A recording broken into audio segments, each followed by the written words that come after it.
What's going on, everyone? Thanks so much for tuning in. For today's video, we're going to be taking a quick look at the McLaren 570S Spider. In this review, I'm going to be covering all of the basics, including specs and performance, but also what makes this car special. I'll also be taking it on a thorough drive and showing you many of the unique aspects throughout the interior as well as the exterior. So without further ado, let's go ahead and start her up and let her run.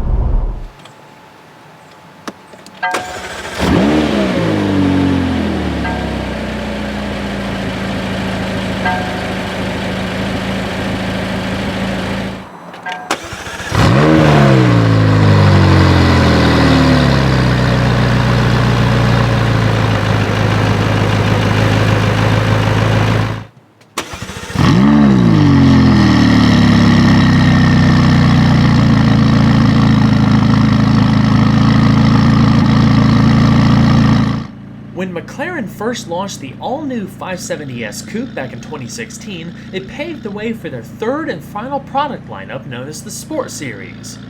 With a starting price of $211,300, the 570S Spider for 2018 adds a power-retracting hardtop to an otherwise unchanged platform, creating a car that drives every bit as well as the Coupe, but one that's even more exhilarating.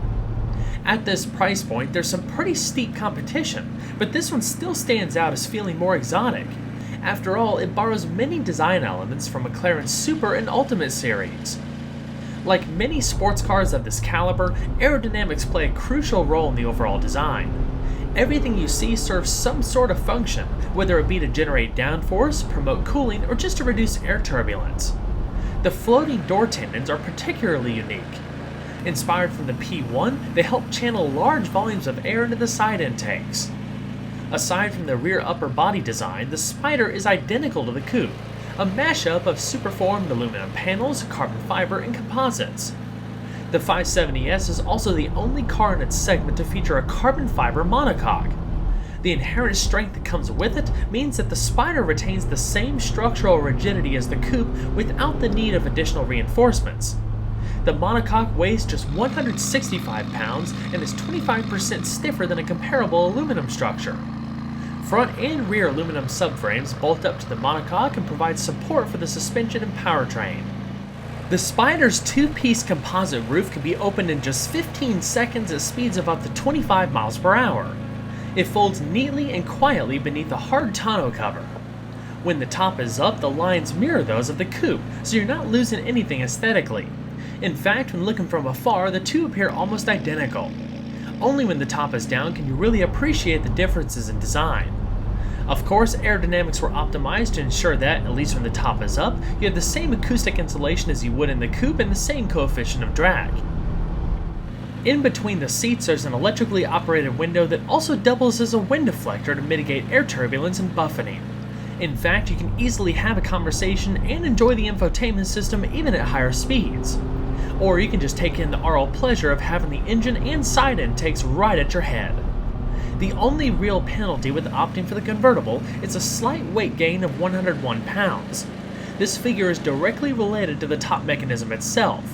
Like I said, no additional bracing or structural enhancements were required to maintain the same stiffness offered in the Coupe thanks to the carbon fiber monocoque. Curb weight for the 570S Spider is about 3,302 pounds. The 570S Spider is offered with 5 different wheel options, all of which measure 19 by 8 inches in front and 20 by 10 inches in the rear, with 225/35 and 285/35 tires respectively. The standard wheels are cast aluminum. The rest include lightweight and super lightweight options that are available in either silver, stealth, or diamond cut finishes. The Pirelli P0 Corsa tires equipped on this example deliver an outstanding level of grip that's perfectly suited for track use. On the skid pad, they're able to hold a little over 1 G of lateral acceleration. However, more all-weather friendly P0s are available as a no-cost option. Bringing the 570S to a stop from 60 miles an hour should take about 105 feet, thanks to a robust carbon ceramic braking system. The cross-drilled and internally ventilated rotors measure 15.5 by 1.4 inches in front and 15 by 1.3 inches in the rear. They're clamped down by 6-piston and 4-piston calipers respectively.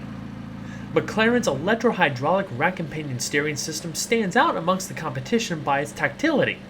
The car feels so light and agile.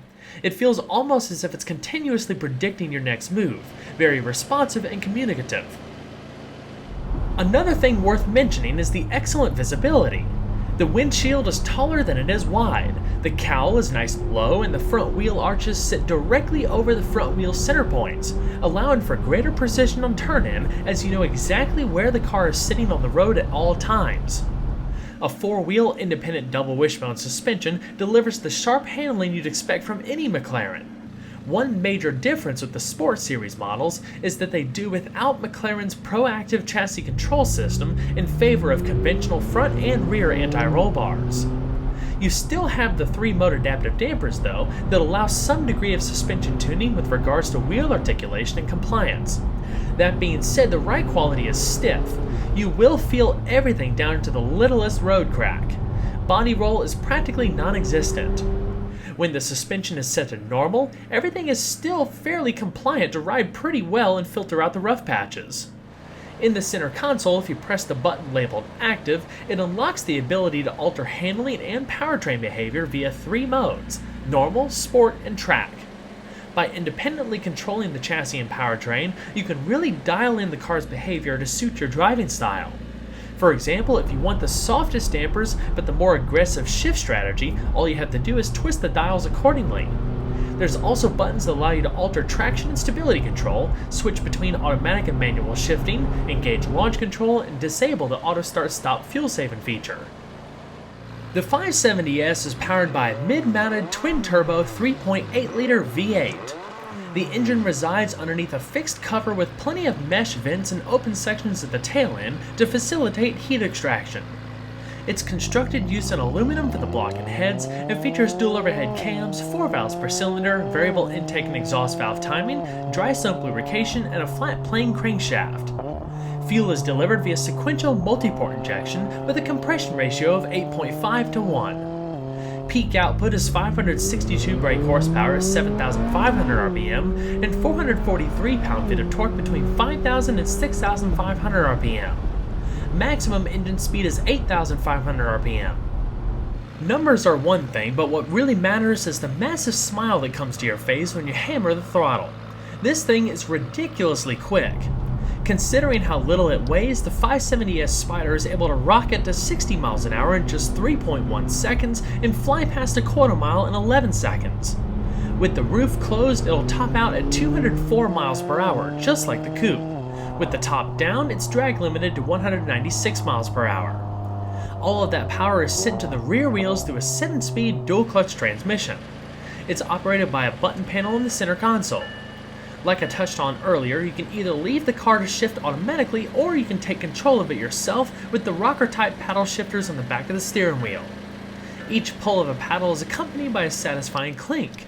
When set to sport mode, shifts sound off like the crack of a whip thanks to a unique cylinder cut feature. The rev matching is spot on and it all seems to work in perfect harmony no matter how hard the car is driven. When set to track mode, another feature known as inertia push is activated.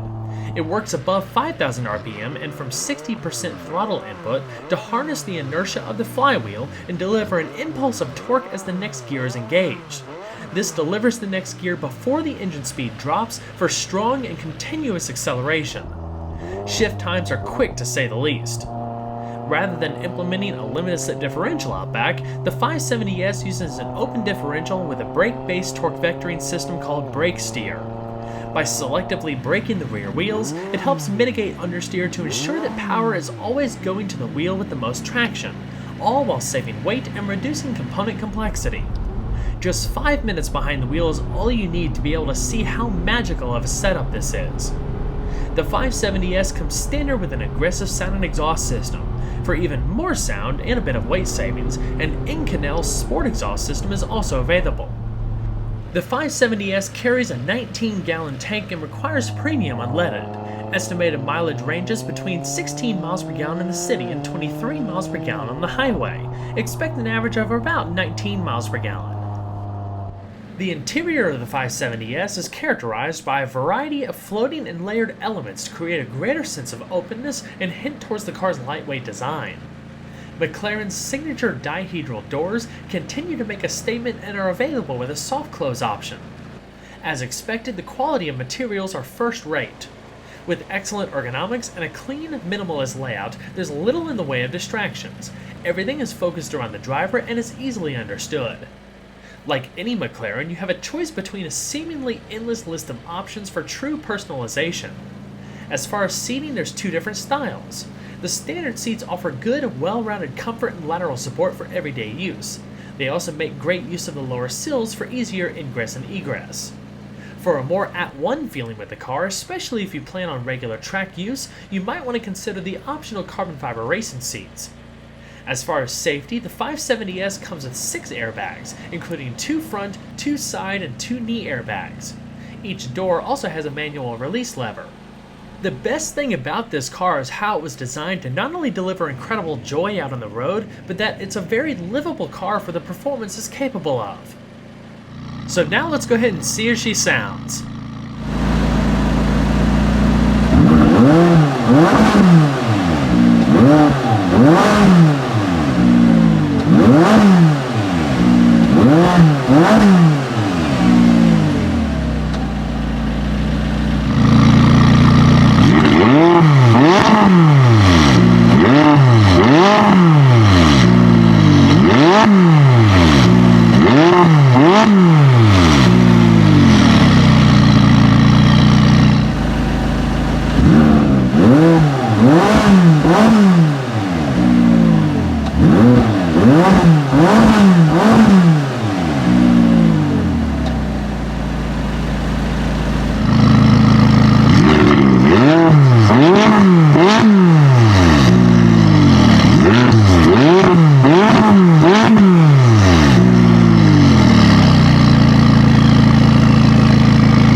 In the center of the dash is a 7-inch touchscreen infotainment system.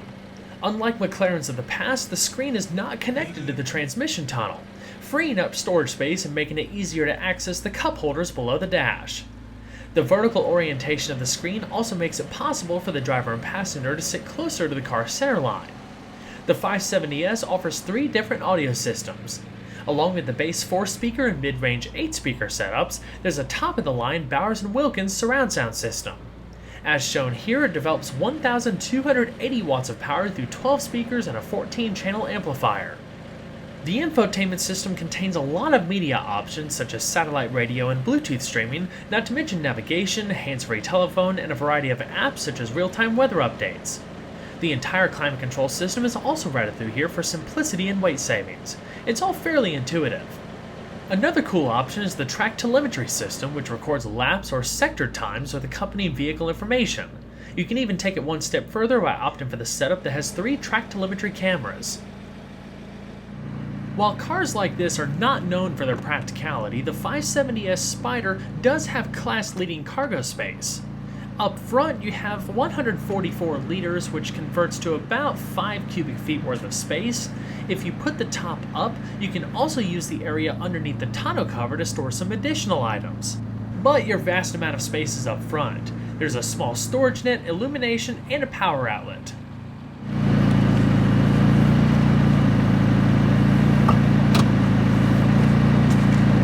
Well everyone, I hope you enjoyed the short take of the McLaren 570S Spider.